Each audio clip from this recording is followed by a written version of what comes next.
Hello to you, spectator. I designed this chair to eliminate any bodily discomforts, numb the senses, and any other unnecessary distractions. This piece, or proposal, is the clearest and most appropriate method for me to explain my work in full.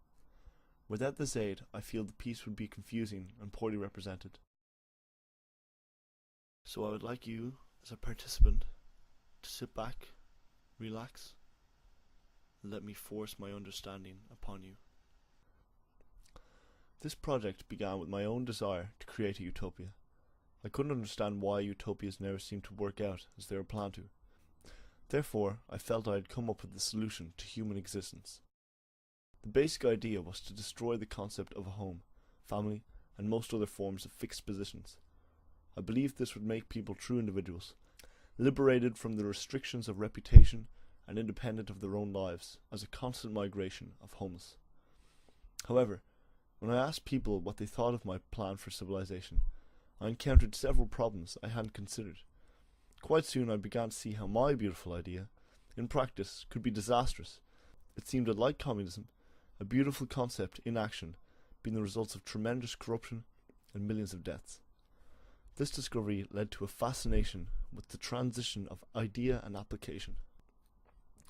To explore these unusual consequences of pattern brought about by seemingly harmless ideas, I set about a series of pieces I felt expressed the concept in depth. The first piece was called Sounds Like an Idea.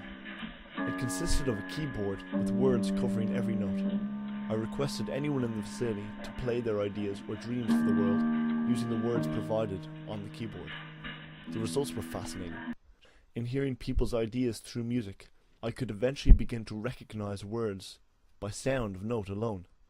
This effect led me to another piece in which the pattern of my being came into focus. The next piece I began work on was called States of Stephen. It was a chart of my states of being from Monday the 2nd to Sunday the 8th of February. In it, all my actions were taken into account, from sleeping to browsing the internet. Each activity was given a coloured line running down a roll of wallpaper. I myself was represented by a black line changing from activity to activity, coloured line to coloured line. In reviewing the chart, a pattern is very much apparent. I found the results of this piece quite interesting, in seeing my life as lines creating structure and shape. This led me to a third and final piece. With Weight on Water, the last piece in the selection, I constructed a platform to stand on. This platform was on top of 6 canisters of water, which were funneled upwards at me. I wanted to see my weight and energy displayed in a controlled stream of dyed water. The effect was not as I had hoped. As seen here in a Courier exhibition, my weight on the canisters had little effect due to their strong casing, but I still feel the concept was apparent and intend on revisiting the idea at a later stage. After revisiting these set of works, I felt the need to apply them in the real world, to find a practical function and use for these unrelated consequences of action. In researching the possibilities for this concept, I came across a Chilean artist named Alfredo Jar. He worked on a public art piece, Lights in the City, which immediately inspired me. For this piece, he installed a powerful red light in the cupola of the Marché Bon Secours, a landmark monument in the Old Montreal. Homeless shelters located within 500 yards of the cupola were wired up so as every time a homeless person entered any of these shelters, they were free to push a button which would activate the red light in the cupola. This worked as a public distress signal and made people more aware of the less fortunate in their city. It astonished me the significance of a simple light, the effect made on surroundings, and how I could use my consequence concept in a similar format, as unrelated happenings being displayed publicly to benefit the city of Dublin. With this thought, I continued my research and began exploring my own city with no boundaries. I went about this in exploring anywhere of interest to me, even if it did include city rooftops, water towers, and construction sites. In doing this, I took lots of great photos, got a better understanding of my city, and came across many ideal locations for what I had in mind for my project.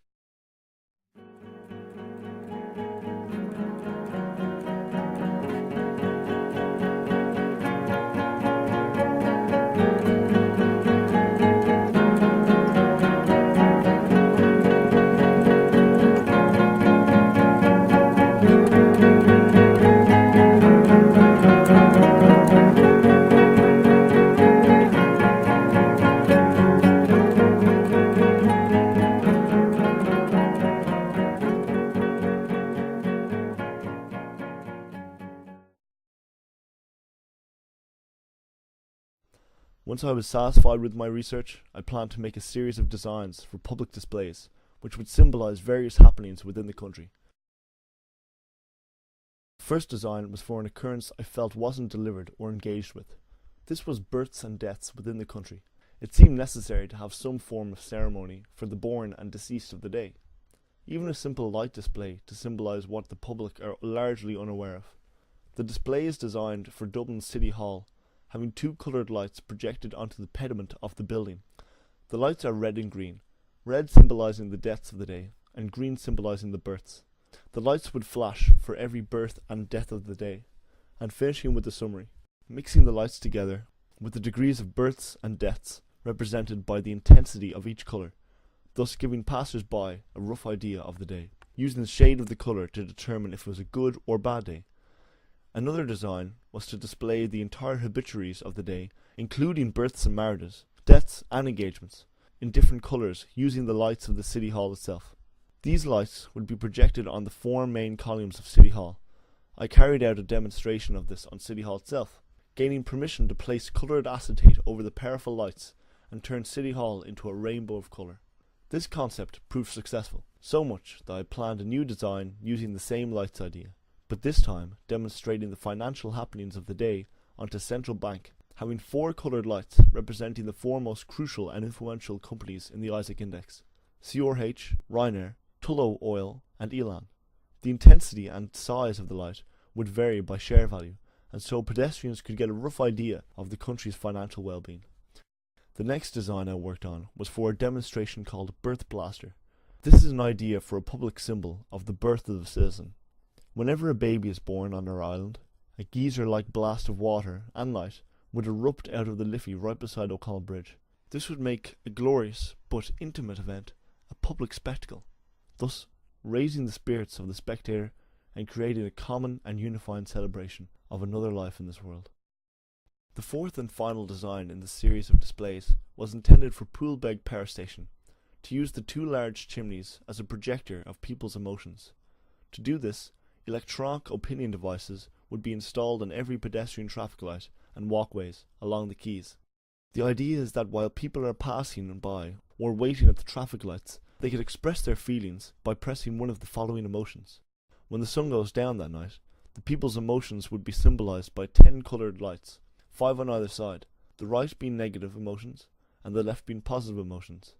The lights would project onto clouds of smoke emitted by the chimneys. I think this design would be effective, as the chimneys are already a symbol of Dublin and on view to most people in the city. It is just giving it a more meaningful purpose and function.